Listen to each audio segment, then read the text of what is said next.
یہ ہے کہ کیا فوج کسی سے پوچھ کے نہیں آتی، نہ ہی اس طرح کے انالیسس کروا کے اور پبلک میں اس طرح کی ڈیبیٹ کروا کے تو پھر وہ فیصلہ کرتے ہیں کہ پبلک کی ڈیمانڈ ہے تو ہم آ جائیں. وہ آ جاتے ہیں اگر انہوں نے آنا ہوتا ہے. اصل پرابلم اب یہ ہے کہ پولیٹیکل ڈسپینسیشن موجود ہے. دیکھنا یہ ہے کہ پولیٹیکل ڈسپینسیشن کہاں تک کامیاب ہو پائی ہے، کیا خامیاں ہیں، اور اگر خامیوں کی اصلاح کا کوئی چانس ہے یا نہیں. اگر فوج آئے گی تو کس بل بوتے پہ آئے گی، کیا کرنے آئے گی. یہی ایک میچ ہے جو کریڈیبلٹی والا جو ہے فرنٹ. آپ دیکھ لیں کہ فلڈز میں فوج نے اپنا جو مرال ہے ہائی کر لیا ہے، عوام کی نظروں میں انہوں نے اپنی سے بھی بڑھا لی ہے. ان کو ایک ڈائم بھی نہیں مل رہا، پیسہ نہیں مل رہا. ان کو کمیشن کی آئی انویٹیشن، وہ اس کے اوپر وہ کوئی جامع پالیسی نہیں بنا سکے. Political classes as a whole 18ویں ترمیم میں انہوں نے الیکشن کی ترمیم ختم کر دی خود سے، جو کہ میرے خیال میں ایک راستہ تھا کہ آپ اپنی پولیٹیکل کلاسز میں الیکشنئرنگ لائیں اور لیڈرشپ کو اکاؤنٹیبل ہونے کا موقع ملے، لوگوں کو گراس روٹ اور مڈل کلاسز سے آگے آنے کا موقع ملے. اور governance, bad governance is everywhere. آپ کا دیکھیں نیب کا جو سربراہ ہی نہیں ہے، اکاؤنٹیبلٹی کا جو ہیڈ ہے وہ ہے ہی نہیں موجود ملک میں. اور عدالتی احکامات کی جو آپ دیکھیں اس کی ڈیفائنس ہے اتنی کھلم کھلا ہے کہ لگ ہی نہیں رہا کہ فل کورٹ کا عدالتی فیصلے کی کوئی اہمیت ہے حکومت کی نظر میں. اداروں کا تصادم، عوام میں سے پولیسنگ اور اکاؤنٹیبلٹی، یہ بیڈ گورننس کو انڈیکیٹ کر رہے ہیں اس وقت. اسپیشلی بڑے پیمانے پہ. اور کریڈیبلٹی، پیسہ ہی کوئی نہیں دے رہا. آپ کے دیکھیں 2-3 کروڑ آدمی سڑک پہ ہے اور 20 ملین سے زیادہ، اور آپ کو پیسہ نہیں مل رہا. اس کا مطلب you are not despite having the circumstances, despite having کہ ہم مجبور ہیں، حالات خراب ہیں، despite having the full ingredients کہ آپ کو امداد ملے، آپ کو کوئی پیسہ نہیں دے رہا. یہ ایک اور بہت ٹرسٹ ڈیفیسٹ جو ہے وہ بہت بڑا.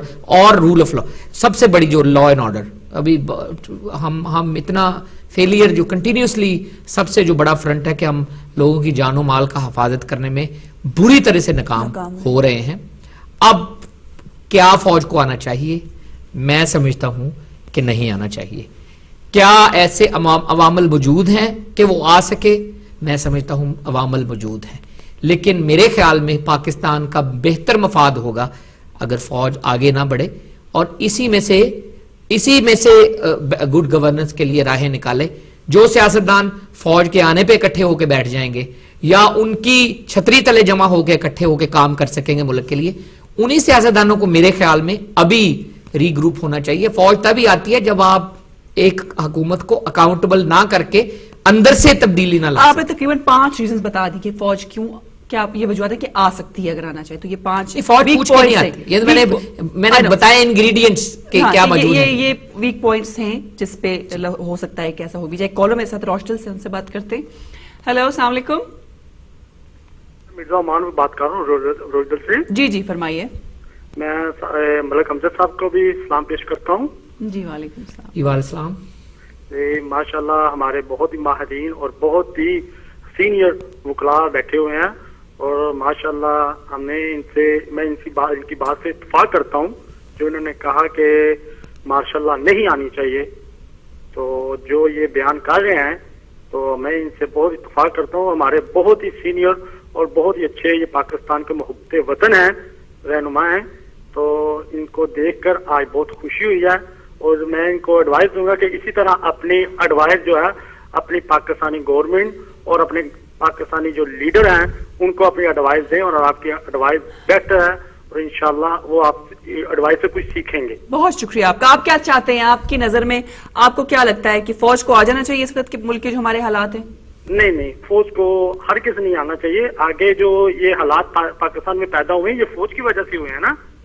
اچھا، یہ تو جو 2 ٹرم آئے ہیں فوج کے لیے، اس تک پاکستان کو یہاں تک کردار ادا کیا، فوج نے یہاں تک پاکستان کا کردار ادا کیا. اس طرح پاکستان جس پوزیشن میں ہے یہ فوج کی میں ہولڈ ہے، اور میں چاہتا ہوں کہ فوج کو ہرگز نہیں آنا چاہیے. بہت شکریہ آپ کی کال کا. تھینک یو ویری مچ.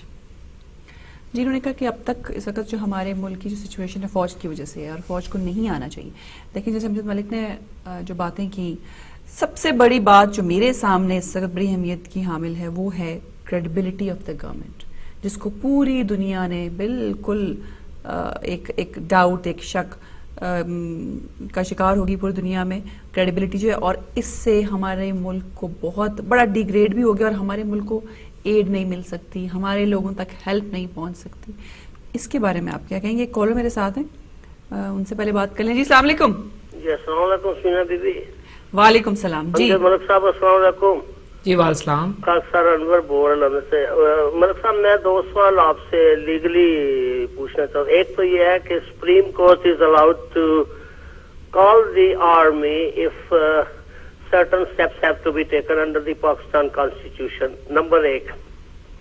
دوسرا مجھے ملک صاحب یہ بتائیں کہ کیا ایکس پریزیڈنٹ مشرف کو تحفظ حاصل ہے کہ اگر وہ if he returns to Pakistan تو جو پاکستان کی پریزنٹ گورنمنٹ ہے ان کے اگریمنٹ سے وہ آئے ہیں as an x president of that country, کیا موجودہ حکومت کا فرض بنتا ہے کہ وہ ان کو ہر طرح حفاظت کیا اسے کہتے ہیں، کیا کہنا چاہیے، ان کی حفاظت کے ذمہ وار ہو موجودہ حکومت اگر وہ پاکستان واپس آئے؟ بس 2 سوال ہیں امجد. بہت شکریہ. آپ اپنی رائے تو بتا دیجئے، کیا سمجھتے ہیں؟ میری رائے تو میں نے اس دن بھی بتائی تھی کہ اگر supreme court, hello Samina ji جی سمینا بی بی، اگر سپریم کورٹ کے جو احکامات ہیں یا ان کے جو فیصلے ہیں وہ certain members of the government چاہے وزراء ہیں یا کچھ ہیں، تو میں یہ بھی پوچھنا چاہوں گا امجد ملک صاحب کہ اگر ضرورت پڑے ملک کے اداروں کو قائم کرنے کے لیے اور کوئی خطرات ہیں یا ملک ٹوٹ رہا ہے یا کچھ ہے، کرپشن ہے، آل دیٹ، تو کیا کچھ دنوں کے لیے، میں نے تو 30 ڈیز کے لیے کہا تھا سمینا بی بی کہ 30 ڈیز کے لیے آرمی کو بلا کے اگر وہ فیصلے نہیں مانتے ہیں سرٹن، تو 30 ڈیز میں وہ مارشل لا کورٹس یا جو بھی ان کا طریقہ ہے کر کے سارے حکم منوائیں اور جن کو لٹکانا ہے ان کو لٹکا دیں، ان کے جیسے پیسے واپس لینے ہیں وہ لیں، تو ہو سکتا ہے کہ ان کو ہوش آ جائے موجودہ حکومت کو. ٹھیک ہے، بہت اچھا، تھینک یو ویری مچ آپ کی سیشن فوج کو. لیکن فوج 30 دنوں کے لیے کبھی آتی نہیں ہے، 30 دن بہت تھوڑا ٹائم ہے ان کے لیے. آپ سے اس سوال کا جواب لیتی ہوں میں. میں نے ایک سوال کیا تھا آپ سے کہ ہماری حکومت کی کریڈیبلٹی نہیں کوئی پوری دنیا کی نظر میں. اس میں تو کوئی شک کی بات نہیں ہے سمینا. کریڈیبلٹی تو اس کے لیے انفارچونیٹلی لوگ جو ہیں وہ سارے کے سارے فوج کو بلیم کرتے رہتے ہیں.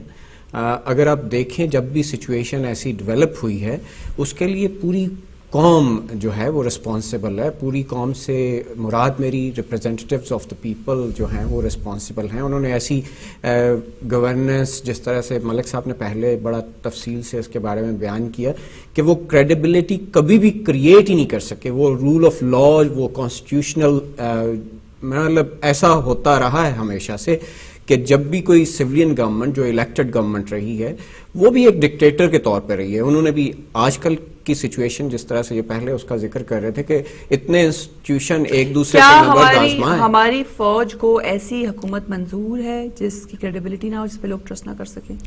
دیکھیں فوج جو ہے وہ، اور ہمارے لوگ سفر کریں، فوج جو ہے بیسیکلی اس ملک کا حصہ ہے. فوج کوئی باہر کی چیز نہیں ہے کہ اس کو منظور ہے یا نہیں ہے. نہیں، آپ نے جیسے خود کہا نا کہ فوج وہ کرے گی جو ملک کی بہتری میں ہوگا. That's what I'm saying. لیکن انفارچونیٹلی جس طرح سے آپ نے خود کہا کہ لوگوں کی خواہش ہے کہ آپ 30 دنوں کے لیے فوج کو لے آئیں، ایسا کبھی ہوگا نہیں. جب آپ آ جائیں گے تو آپ پھر اس میں پھنس جائیں گے، پھر ایک سے ایک نئی چیز اور نئی راہیں کھلتی جائیں گی اور پھر یہ بڑھتا جائے گا. 10 سال لگ جائیں گے. جی ایک کالر میرے ساتھ فیصلہ باد سے. جی ہیلو، السلام علیکم. وعلیکم السلام. جی شام بات کر رہا ہوں فیصلہ باد.